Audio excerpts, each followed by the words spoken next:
जय श्री महाकाल, जय माँ कामाक्षा। दोस्तों, नवरात्रि आने वाली है।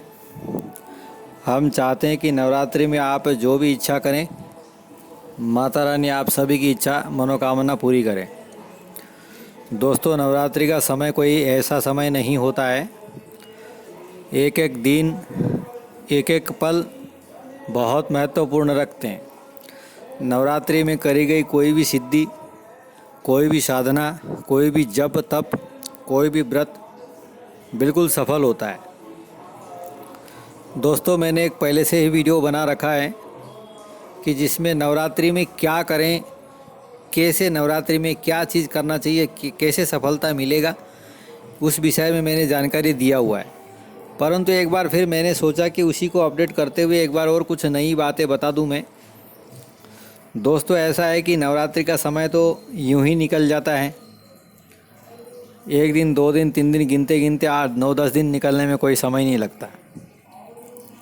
परंतु इस चीज़ का उपयोग कैसे करें, कैसे कोई चीज़ हम इस समय में प्राप्त करें, इस विषय पे आपका टारगेट होना चाहिए कि मुझे कुछ हासिल करना है, तो आप नवरात्रि से कुछ हासिल कर सकते हैं। दोस्तों, दुर्गा सप्तशती तो नवरात्रि में सभी लोग लगभग पढ़ते ही हैं। पढ़िए, अच्छी बात है।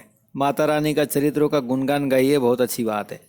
परंतु मैं यही कहूँगा कि नवरात्रि में दुर्गा सप्तशती का पाठ करने से अच्छा उसी दुर्गा सप्तशती के अंदर लिखी हुई बहुत सारे मंत्र हैं, बहुत सारे श्लोक हैं।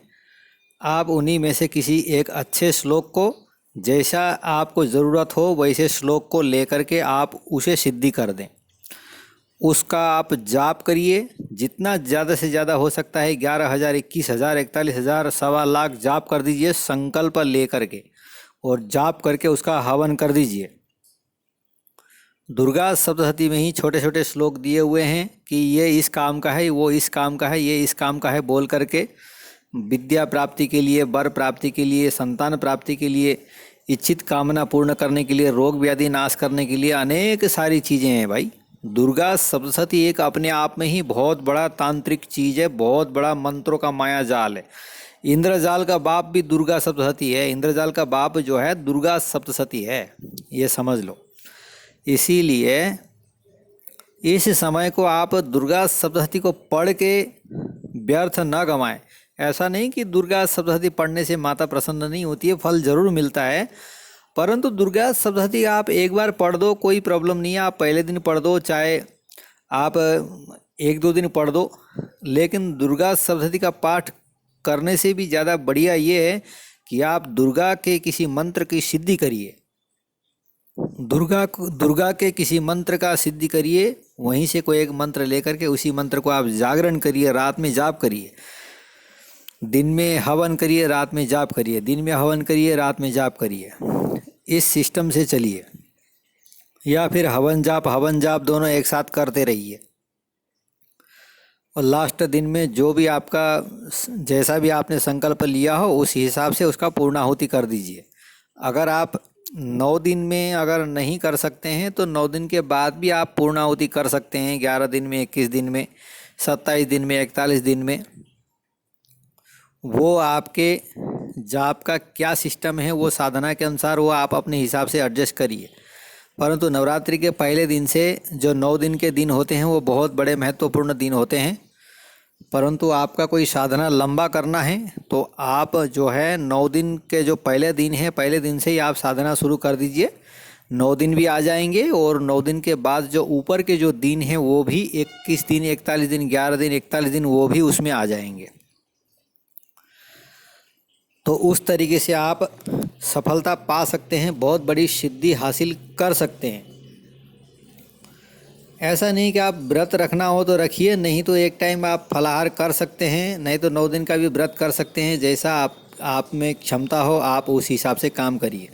परंतु मैं यही कहूँगा कि बहुत सारे लोग हर नवरात्रि में दुर्गा सप्तशती पढ़ते हैं, 9 दिन के बाद फिर वैसा का वैसा ही रह जाते हैं, कुछ हासिल नहीं होता है। तो मैं ये देखता हूँ कि हाँ भाई, 9 दिन हुए, 9 दिन नवरात्रि के दुर्गा सप्तशती का पाठ कर दिए, 9 पाठ कर दिए, ये हो गया। लेकिन उसका आगे का क्या हुआ, आपने क्या हासिल किया, ये आपको कुछ भी नहीं पता चलता।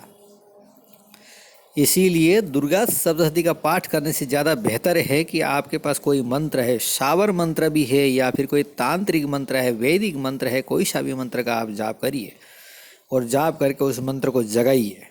और ये काम सब माता रानी के सामने भी कर सकते हैं, मसान में भी कर सकते हैं, या फिर किसी बड़ के नीचे, पीपल के नीचे भी ये काम कर सकते हैं। आपका जैसा सुविधा हो उस अनुसार आप कहीं भी बैठ करके, आपके घर के ऊपर, छत के ऊपर भी सब साधना कर सकते हैं, ऐसा कुछ भी नहीं है। ठीक है, तो उस हिसाब से मैं तो यही कहूँगा कि बहुत सारे श्लोक वगैरह है उनको सिद्धि कर लो।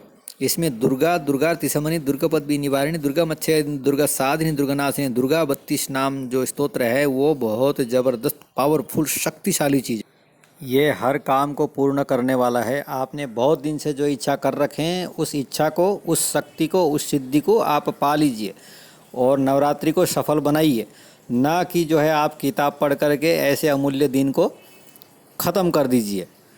दोस्तों, वीडियो देखने के लिए बहुत बहुत धन्यवाद। अगर वीडियो पसंद आए तो वीडियो को लाइक ज़रूर करिए और शेयर करिए। बहुत छोटी जानकारी है और बहुत ही दिव्य जानकारी है, इसीलिए इस कार्य को ज़रूर करिए। नमस्कार।